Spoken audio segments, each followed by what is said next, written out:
기도하겠습니다. 하나님 아버지, 아름답고 복된 귀한 동산, 늘 그 주님의 동산을 사모하는 심정으로 오늘 또 아버지 집에 나와서 하나님 앞에 예배해 드립니다. 새해가 시작된 지 벌써 석 주간이 지났습니다. 하나님 아버지, 오늘 총동원 전도주일에 우리 모두 예수 믿고 구원함을 얻으며 하나님의 자녀로서 행복하게 살 수 있도록 복을 내려 주시옵소서. 귀한 찬양, 또 아동부 교사의 특순, 또 샬롬 찬양 내 찬양을 주님 흠량하여 주시고 우리 모두 영혼의 찬송이 될 수 있도록 축복 나려 주시옵소서. 낙심과 시험에 빠진 자들, 잃었던 영혼들이 주님 품으로 돌아오는 기회가 되게 하여 주시옵소서. 주님께서 사랑하시는 주의 백성들을 오늘 또 한량없으신 은혜로 축복하여 주시옵소서. 우리의 선한 목자 되시는 예수님 이름으로 기도합니다. 아멘. 옆에 분과 인사하겠습니다. 샬롬, 잘 나오셨습니다. 한 번 더 인사합시다. 예수님 믿어야 행복합니다. 예, 감사합니다. 오늘 한번 따라 합시다. 행복의 시작, 예수 그리스도. 오늘 주제가 되겠습니다. 우리 먼저 영상을 한 3분 정도 우리 본당 임시당회장 목사님이 유경정 목사님이신데 보내온 영상이에요. 한번 보십시다. 예. 나오나요? 행복이 무엇인지 영상을 보내왔어요. 우리 유경정 목사님 아시죠? 한번 보십시다.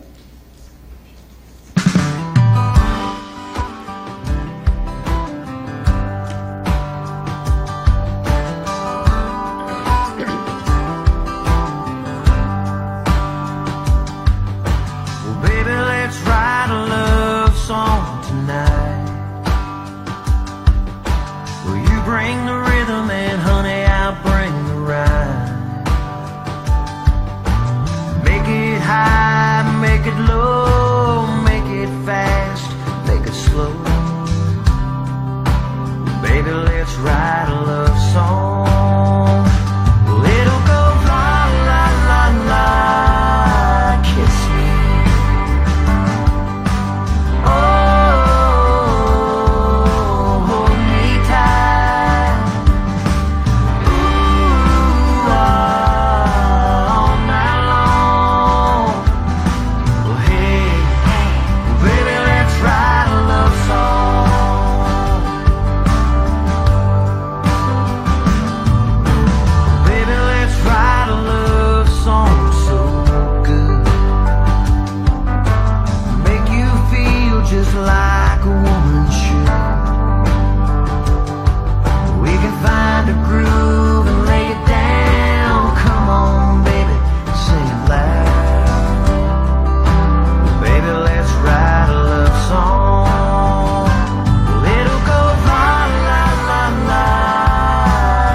우리가 행복이라고 하는 단어를 많이 듣습니다. 어떻게 해야 행복할까?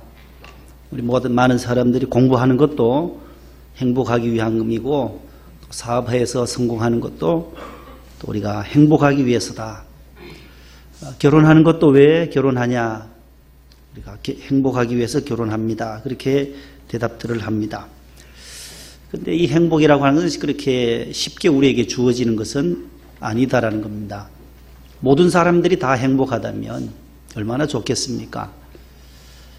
결혼하는 그 순간부터, 신혼여행 가서부터 전쟁이 시작이 되고, 그 행복은 맛보지도 못하고 남남으로 갈라서는 분들도 많이 있습니다. 참 쉽지 않아요, 행복이. 어제도 결혼 주례를 하고 왔습니다마는 결혼식을 얼마나 성대하게 합니까? 결혼식 준비하기 위해서 찍은 사진들 벌써 다 거기 예식장 앞에 좌우로 얼마나 예쁜 사진들을 포즈를 취하고 예쁘게 신랑 신부가, 예비 신랑 신부가 사진 찍은 것들을 쭉 하객들에 또 보여줍니다. 그리고 결혼식을 마치고 또 여행을 가서 행복이 아닌 불행으로 끝나는 분들도 너무 많기 때문에 이 행복은 그럼 어디서 어떻게 출발해야 찾아야 하느냐? 성경은 그 행복은 우리의 노력만으로도 부족하다는 거예요. 사람이 왜 기도하고 행복하기를 다 꿈꾸고 있을 텐데 그런 불행이 또 아픔이 오느냐라는 거죠. 하나님이 위에서 보시고 저분들의 기도를 믿음으로 사는구나. 그 기도를 들으시고 하나님이 축복을 주시고 행복을 주시고 기쁨을 주실 때에 온다라는 거예요. 성경의 원리는. 야고보서 1장 17절 말씀에 온갖 좋은 은사와 온전한 선물이 다 위로부터 빛을 창조하신 하나님 아버지께로부터 내려오나니 그는 변함도 없으시고 회전하는 그림자도 없으시느니라. 변치 아니하시고 영원 불변하신 그 하나님이 온갖 좋은 선물과 행복과 기쁨과 영생과 축복과 이 모든 것을 자녀도 건강도 생명도 다 위에 계신 저분이 잡고 있다라는 거죠. 그것을 우리는 성경을 통해서 믿게 되는 거예요. 태초에 하나님이 천지를 창조하셨습니다. 이 말씀을 꼭 붙잡는 거예요. 이 주권이 하나님께 있다라는 거예요. 우리에게 있지 않다라는 거예요. 우리가 사도신경의 제1번이 바로 전능하사 천지를 만드신 하나님 아버지를 내가 믿습니다 라는 것이 첫 번째잖아요. 이것이 흔들리면 다 흔들리기 때문에 신앙의 1조가 바로 태초에 천지를 창조하신 그 하나님이 전능하신 분이고 나의 생명과 우리 가정과 우리 모든 역사를 주관하시는 분임을 고백하는 것이다 라는 거죠. 그래서 위에 계신 하나님 우리에게 행복을 주시고 복을 내려 주셔야만 우리 인생은 행복할 수 있다라고 하는 것입니다. 그래서 많은 사람들이 행복하기 위해서 운동도 하고 취미생활도 하고 등산도 해보고 또한 친절하게 웃음도 유머도 사용하지만 결국은 하나님을 의지하는 그 믿음이 있어야만 기쁨도 오고 감사의 생활도 오게 되고 친절할 수도 있다라는 거예요. 오늘 영상에도 보셨잖아요. 두 쌍둥이를 낳아서 장애인임에도 불구하고 저렇게 기쁘게 살아갈 수 있다는 것을 우리에게 예시해 주고 있습니다. 듣지 못하고 보지 못하고 말하지 못했던 한 여인이 있었습니다. 1880년 미국에서 출생한 헬렌 켈러라고 하는 여인입니다.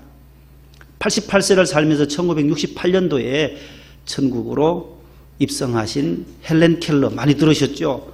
말도 잘 못하고 듣지 못하고 보지도 못하는 이 삼중고 고통에 시달렸던 이 여인이 죽고 싶은 마음이 얼마나 많았겠어요. 나는 불행한 여인이다. 나는 자살해야 되겠다. 죽어야 되겠다는 마음들이 많았음에도 불구하고 좋은 믿음의 스승을 만나게 되는 거예요. 앤 맨스필드 설리반이라고 하는 이 선생님을 만나요. 20살 때 이 여인은 이 설리반도 참 아픔이 있었는데 하나님의 은혜로 치료를 받고 내보다 더 약한 사람들을 위해서 돕겠다라는 마음으로 그 장애인 학교의 교사로 있을 때에 이 설리반 선생이 이 헬렌 켈러를 만나게 되는 거예요. 그를 계속해서 가르칩니다. 사랑으로, 주의 사랑으로 그에게도 복음의 씨앗으로 행복으로 예수 그리스도가 너에게 구주로 영접되면 너도 변화될 수 있다. 항상 용기와 희망을 불어넣어 줍니다. 여러분들 설리반과 이 헬런 켈러가 살아있을 동안에 그 영상이 딱 하나 나와요. 보면은 다 그 선생님이 보지 못하니까 이 피부로 가르쳐요. 촉각으로. 촉각과 이 손으로 계속 입 모양에 갖다 헬런 켈러 입에다 대고 설리반 선생이 말을 하면서 이 모양은, 이 감각은 어떻다라는 걸 하면 이거 인지하는 거예요. 헬런 켈러는 보지도 못하지요. 잘 안 듣기죠. 말도 못하니까 하면서 이것은 이 발음이다 하면서 피부에 입에다 대고 가르치는 장면이 나와요. 너무 감동적이더라고요. 그래서 이 여인을 세계적인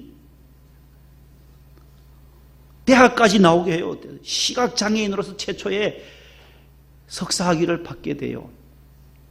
최초라니까 이 여인이요. 우리나라에도 강영우 박사님이 계시잖아요. 하나님을 믿는 그 믿음으로 강영우 박사님도 시각장애인이었지만 그가 박사학위까지 받으면서 미 대통령 그 보좌관, 백악관 보좌관 역할을 하면서 몇 년 전에 천국에 가셨어요. 부인 서군옥 권사님만 지금 생존해 계시고 그 두 아들들도 훌륭하게 잘 기르셨잖아요. 하나님이 주신 하나님이, 우리의 행복은 위에 계신 하나님을 의지하고 나아갈 때에 이 헬런 켈러도 내가 사흘만이라도 볼 수 있다면, 첫 번째 보고 싶은 것이 3일, 하루, 이틀, 사흘만이라도 눈을 뜰 수 있다면 그 소망을 가지고 살았는데, 눈을 떠서 볼 수 있다면 세 가지를 하고 싶다. 첫째 날은 앤 맨스필드 설리반 선생님을 보고 싶다. 나를 가르쳐준 그 스승의 얼굴을 좀 한번 보고 싶다. 사랑하는 친구들과 거리에 있는 아기들, 애견들, 책도 보고 싶고 대자연의 그 찬란한 하나님이 만드신 대자연의 모습을 보고 싶다라고 해요. 두 번째 이틀째 날에는, 둘째 날에는 새벽 일찍 일어나서 새벽에 떠오르는 태양을 보고 싶다. 그리고 박물관에 들러서 인류 발전의 발자취를 보고 싶고, 저녁에는 극장이나 영화관에 가서 영화 한 프로 보고 싶다. 셋째 날, 마지막 사흘째 날에는 LA 한 도시판 한복판을 거닐고 싶고, 뉴욕의 엠파이어 스테이트 빌딩 꼭대기에서 내려다보는 미국의 풍경을 보고 싶다. 그 소망을, 그 소원을 가지고 있었다라는 거예요. 사흘만이라도 눈만 떴으면. 우리는 1년 365일 늘 눈 뜨고 살아갑니다. 이 헬런 켈러나 조금 전에 영상이나 이런 분들 보다가 불평은 더 없었는지, 항시 눈을 뜨고 들을 수 있고 볼 수 있고 말할 수 있는 이 자유, 이런 은혜, 저분들에 비하면 너무나도 많은 것을 풍족하게 받고 살면서도 우리는 받지 못한 것처럼 하나님의 은혜를, 하나님의 축복을, 하나님의 행복을 받지 못한 자처럼 때로 낙심하고 절망하지는 아니했는지 저 스스로 다시 한번 점검해 보는 계기가 됐습니다. 오늘 사도행전 16장은 사도 바울이 2차 전도 여행 때에 빌립보에서 일어난 일을 기록하고 있어요. 빌립보에서 2차 전도 여행 때에 사도 바울과 실라 두 사람이 복음을 전하러 갑니다. 빌립보 지방에 이르렀습니다. 빌립보 지방에 가서 예수 그리스도를 증거하는데, 저 많은 귀신 들린 여종이 하나 있었는데 그를 예수 이름으로 귀신을 쫓아내고 나니까 모든 빌립보 지방의 사람들이 저 사람이 우리 성을 요동케 한다, 혼란시킨다 해서 잡아 거둡니다. 감옥에 갇히게 돼요. 감옥에 갇혀서 그 다음에 오늘 권사님, 집사님께서 읽어주신 그 본문 25절에 한밤중에, 감옥에 갇힌 그 한밤중에 빌립보에서 일어난 사건을 기록하고 있어요. 고린도후서 4장 8절 말씀에 보면, 우리가 다 같이요, 우리가 사방으로 우겨쌈을 당하여도 쌓이지 아니하며 낙심하지 아니하며, 감옥 딱 사각형 방에 사방으로 딱 우겨쌈을 당한 저 말씀처럼 감옥에 딱 갇혀 있는 거예요.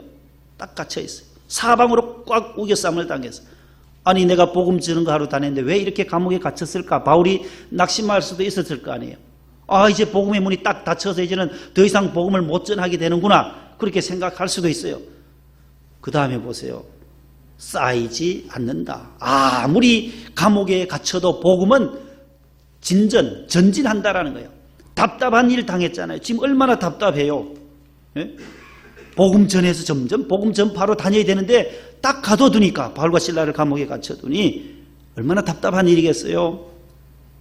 답답한 일이 어떤 일이 답답한 일이에요? 청소년들한테 답답한 일이 뭐냐 물으면 한 질문에 2번 답하면은 답답한 일이라는 거예요. 정말로 답답하게 대답하더라고요. 한 질문에 답을 2번 하면 답답했다. 그 답답이 아니라 내가 계획했던 일들이 딱 막혀질 때, 내가 꿈꿨던 것이 딱 막혀지면 참 답답하다. 바울이 지금 답답한 일을 당한 거예요. 감옥에 갇혔어요. 그래도 낙심하지 아니했다. 어떻게 했냐고요? 16장 25절 한번 다 읽습니다. 앞에 있나요? 없으면은 성경 저 앞에도 나오네요. 시작. 한밤중에 바울과 실라가 기도하고. 아멘. 사방으로 우겨싸움을 당했고 답답한 일과 찐 그 상황 속에 감옥에 갇혀 있으면서 한밤중 되었을 때에 두 사람이 무엇을 시작하느냐 하면 따라합시다. 기도하고 하나님을 찬송했다. 기도는 우리의 신앙의 맥박과 같은 거예요. 교회의 맥박은 기도예요. 교회의 심장은 기도예요. 기도의 소리가 끊어지면 교회는 힘이 없어진다는 거예요. 우리가 주여 삼창하고 통성으로 기도하는 것도 여기에 맥박을, 우리의 심장을 더 강하게 뛰게 하기 위하여 주님을 부르는 거예요. 주님을 부르고 주여 주여 도와주세요. 바울과 실라가 지금 기도한 거예요. 답답한 일 당할 때, 사방으로 우겨싸움을 당할 때 주의 성전에 나오셔서 가정에서든 직장에서든 기도하시는 여러분들 되시기를 바랍니다. 하나님을 찬송하시기를 바랍니다. 기도하고 찬송하니까 기찬 소리예요. 기찬 소리를, 기도의 기자와 찬송의 찬자, 기찬 소리를 하나님께서 들으시는 거예요. 저와 여러분들의 기도의 소리, 찬송의 소리는 그냥 흘려버리지 않냐고 하나님께서 들으신다라는 거예요. 그 믿음으로 주님께 부르짖으시기를 바랍니다. 그 믿음으로 주님을 찬송하기를 바랍니다. 기도하고 찬송했어요. 그랬더니만 행복의 시작이 거기서 시작이 됐다라는 거예요. 기도하고 하나님을 찬양했더니만은 답답하고 사방으로 우겨싸움을 당하였던 것이 서서히 풀려지기 시작하는 거예요. 옆에 분과 인사합시다. 원더풀, 원하는 것보다가도 더 잘 풀리세요라고 하는 인사말이에요. 원하는 것보다가 더 잘 풀리세요. 다시 한번 원더풀. 한글이에요. 한글. 영어가 아니고 한글이에요. 원하는 것보다 더 잘 풀리세요를 압축해서 그냥 원더풀로 한 거죠. 바울이 지금 원했던 것보다도 더 잘 풀려지는 것은 기도하고 찬송했을 때 풀려졌다는 거예요. 묶어두었던 모든 착고, 발에 채웠던 착고들도 풀려지고 손의 수갑도 다 풀려지는 거예요. 그랬더니만 간수들이 놀라는 거예요. 야, 저 사람들이 어떻게 묶여졌던 걸 다 풀고 도망갈 줄 알고 자기들이 간수를 잘 못해서 초소에서 밖에서 잘 경비를 못해서 우리는 이제 죽겠구나. 자식이 자결하려고 할 때에 그러지 말아라. 우리가 여기 다 있다. 도망간 것도 아니다. 겁내지 말아라. 그때 이 간수들이 어떻게 이렇게 이런 일이 일어날 수 있을까? 선생이여, 바울과 실라를 향해 선생이여 불래. 선생님, 어떻게 하면 우리도 구원 얻겠습니까? 그때에 31절에 바울이 말하는 거예요. 따라합시다. 주 예수를 믿으라. 그리하면 너와 내 집이 구원을 받으리라. 이게 행복의 시작 출발점이라는 거예요. 주 예수를 믿는 것, 예수님을 나의 구주로 영접하는 것, 예수님이 나의 구세주, 나를 죄에서 구원해 주실 분은 예수님밖에 없다. 내가 이 답답한 일, 낙심한 일을 당하고 있는 이곳에서도 나를 풀어주신 원더풀하신 분이 주님이시다. 그 주님을 믿으면 너도 간수 너의 집도 구원을 받는다. 그랬더니만 그가 예수님을 영접해요. 그래서 자기 집으로 데리고 와서 32절, 3절, 4절에 보면 다 매를 맞았던 걸 씻겨주고 거기서 다 세례를 받아요. 우리 가정의 자녀들에게 예수 믿을 테니까 세례 주세요 해서 그 가정이 다 세례를 받고 마지막 34절에 뭐라고 말해요? 음식도 거기 가서 대접을 받고 자기 집에 올라가서 음식을 차려주고 그의 온 집안이 하나님을 믿음으로 크게 기뻐하니라로 맺고 있어요. 온 집이, 간수의 집이, 간수장과 간수의 모든 가족들이 일가족이 하나님을 믿고 크게 기뻐했던 사건이 빌립보 감옥에서 일어났던 사건입니다. 여러분들 답답한 일, 우겨쌈을 당하고 내가 하고자 했던 계획된 일들이 딱 막혀져 있을 때도 바울과 실라와 같이 하나님을 바라보고 위는 뚫려져 있잖아요.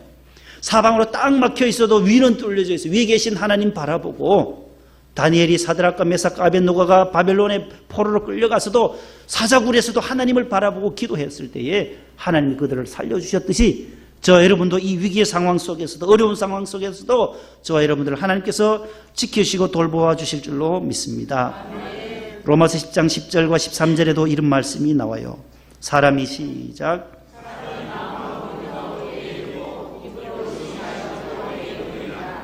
누구든지 주의 이름을 부르는 자는 구원을 받으리라. 사도행전 4장 12절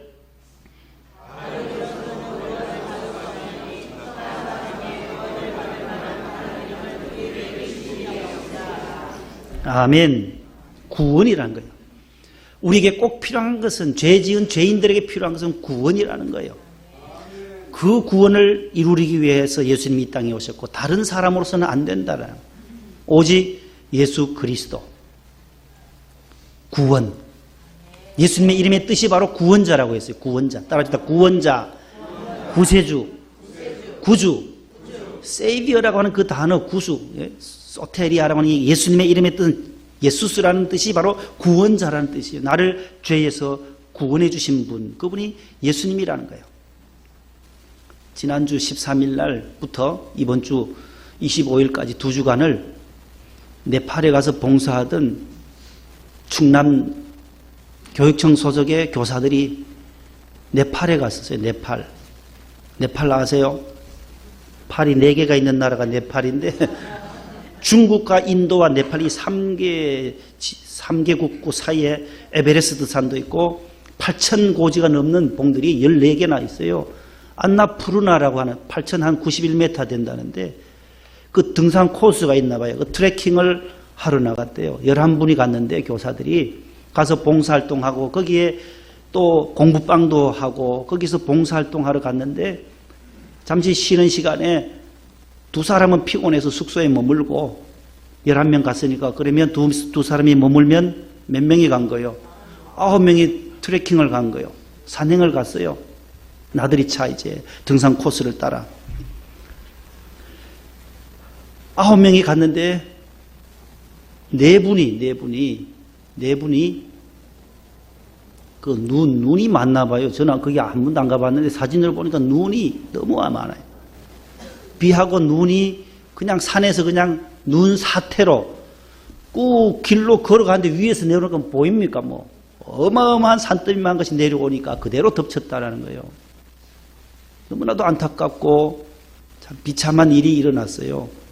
그 봉사하러 갔던 분들이 그래서 이렇게 떨어져가 앞에 4분, 뒤에 5분, 뒤에 5분이 놀라가지고 그냥 ABC라고 하는 안나푸르나 베이스 캠프에서 A, 베이스 B, 캠프 C, ABC라고 안나푸르나 ABC 베이스 캠프에서 피했는데 그 사람들은 살았대요. 5분은.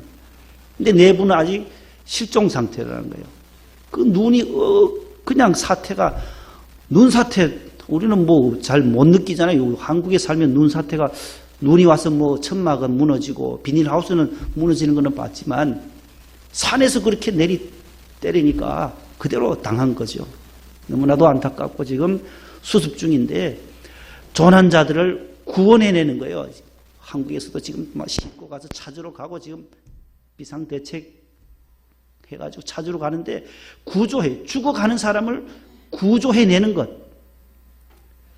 자, 예수님 아니면 죄인으로서 영원히 죽을 수밖에 없잖아요. 지옥 가야 할 사람인데 하나님이 우리를 사랑하셔서 그의 아들 하나를 이 세상 하나밖에 없는 아들을 보내셔서 십자가에서 죽으시고 우리를 대신 내가 져야 할 십자가를 주님이 대신 지시고 십자가에 못 박히셨다라는 거예요. 그 예수 그리스도를 믿으면 영생을 얻고 구원함을 얻는다라는 것이 성경의 핵심이에요. 따라합시다. 주 예수를 믿으라. 그리하면 너와 내 집이 구원을 얻으리라. 예수 믿으세요. 우리 135장 1절만 한번 불러보실래요? 이 복음성가집. 당신은 지금 어디로 가나요? 앞에 나올 거예요.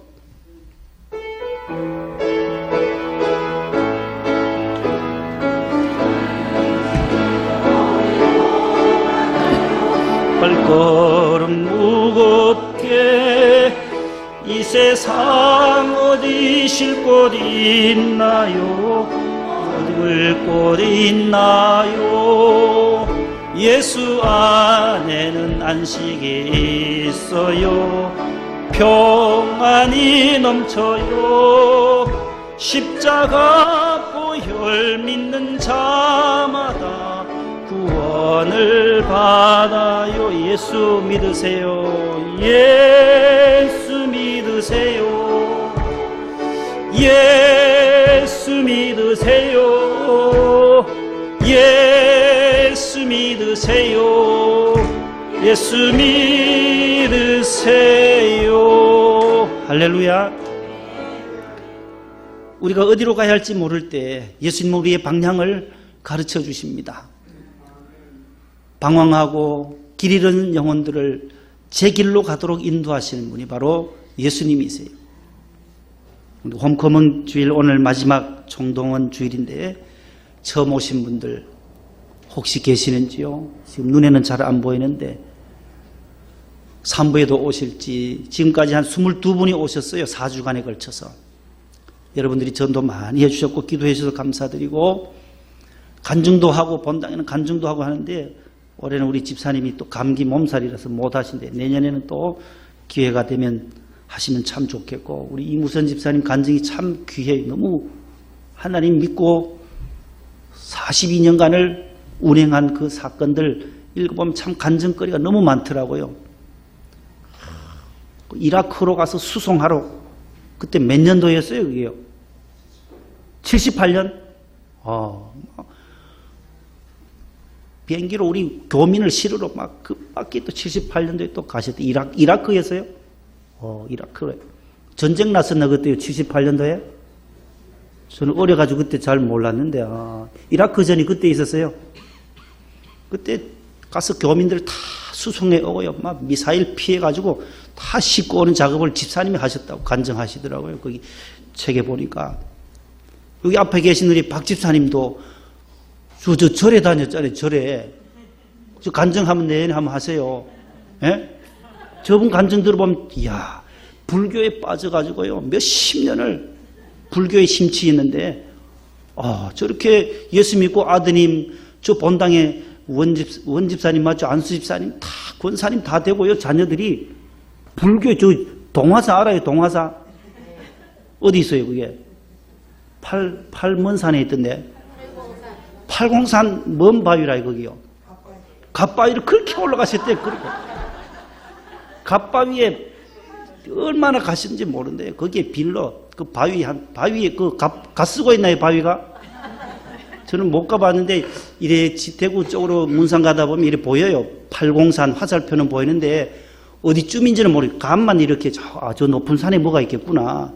대학 입시가 되면 그리로 다 올라간다는 게 경주, 대구 그쪽에 있는 사람들이 다 갓바위로 간대요. 갓바위에. 거기가 불공들이로 간다는 거예요. 근데 저 우리 집사님께서는 한 60년 거기에 가셨나요? 신방 갔더니 아마 뭐 부끄러울 게 없어요. 우리는 예수 믿고 구원받았으니까 과거에 나의 약한 것들을 자랑하는 거예요.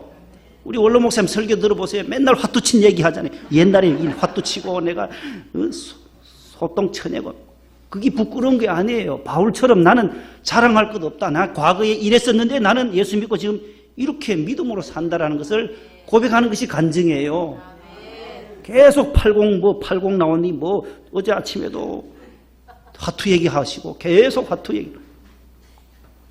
과거엔 나는 이렇게 80산에 이렇게 잘 다녔던 사람인데 예수 믿어 보니까 이렇게 좋더라. 이게 간증이고 전도예요. 딴 게 전도가 아니에요. 예수 믿으라는 걸 전하는 것이 전도라는 거예요. 신앙생활하고 예수 믿게 되면 그 결과가 좋아져요. 축복 세 가지를 말씀드리고 말씀을 맺습니다. 따라합시다. 첫 번째, 하나님의 자녀가 되고 영생의 축복을 얻습니다. 신앙생활하면 첫 번째 복이 저거예요. 내가 하나님의 자녀가 되고 하나님의 아들, 딸이다. 영원한 생명의 복을 얻어요. 요한복음 1장 12절 다 같이요. 하나님의 자녀가 되는 권세를 주셨으니 요한복음 3장 16절 하나님이 세상을 이처럼 사랑하사 독생자를 주셨으니 이는 그를 믿는 자마다 멸망하지 않고 영생을 얻게 하려 하십니다. 첫 번째 축복이 하나님의 자녀의 복, 영생을 얻게 하신다. 두 번째는 따라합시다. 평안함과 더불어 은혜 충만, 믿음 충만, 사랑 충만, 기쁨 충만의 복을 얻습니다. 예수 믿어보세요. 저렇다라는 거예요. 기쁨이 충만해져요. 이제는 더 이상 팔공산 안 올라가요. 팔공산 쳐다봐도 보기도 싫은 거예요. 옛날의 것은 다 버리는 거예요. 은혜 충만하게 되고 믿음 충만하게 된다라는 거예요. 요한복음 14장 27절에 다 같이요. 평안을 너에게 끼치노니 곧 나의 평안을 너에게 주노라. 내가 너에게 주는 것은 세상이 주는 것 같지 아니하니라. 너희는 마음에 근심도 말고 두려워하지도 말라. 요한복음 15장 11절 내가 이것을 너에게 이름은 내 기쁨이 너희 안에 있어 너희 기쁨을 충만하게 하려 함이라. 할렐루야. 예수 믿으면 평안해져요. 마음이 평안해져요. 불안함이 없어요. 나의 미래도 노후도 불안함이 없어요. 내 안에 기쁨이 샘솟듯이 일어나게 되는 줄로 믿습니다. 마지막 세 번째는 따라합시다. 영적인 은혜의 풍성함과 부요함의 축복을 얻습니다. 에베소 1장 7절이요. 다 같이 우리는 그리스도 안에서 속량 곧 죄사함을 받았느니라. 아멘. 은혜의 풍성함이라는 거예요. 이제는 부족함이 없어요. 이제는 부요함으로 살아요. 예수님 그분이 나의 보배이기 때문에 물질이 좀 없어도 내가 건강치 여의치 못해도 조금 전에 장애인처럼 다리가 없어도 행복하게 살 수 있는 것은 하나님이 나의 목자이시기 때문에 내게 부족함이 없다라는 겁니다. 고린도후서 6장 10절 말씀 근심하는 자 같으나 항상 기뻐하고 가난한 자 같으나 많은 사람을 부유하게 하고 아무것도 없는 자 같으나 모든 것을 가진 자로다. 고린도후서 8장 9절 우리 주 너희를 뭐하게 하려 하십니까? 그리스도께서 가난하게 되시면 우리를 부유하게 하려 하십니다. 따라합시다. 나는 부유한 자입니다. 부자가 아니고 예수 믿으면 다 부자 되는 것은 아니에요. 예수 잘 믿으면 부유해져요. 자족하게 되고 부유함의 복, 은혜의 풍성한 복을 얻게 되는 줄로 믿으시기를 바랍니다. 여호와가 나의 목자시니 내가 부족함이 있다 없다? 그 은혜, 그 복을 누리게 됩니다. 기도하겠습니다. 하나님 감사합니다. 우리에게도 예수 믿음으로 말미암아 하나님의 자녀의 복, 영생의 복, 평안과 은혜와 믿음과 사랑 충만 기쁨 충만의 복을 주옵시고 은혜의 풍성함과 부유함의 축복을 얻게 하여 주시옵소서. 예수님 이름으로 기도하옵나이다. 아멘.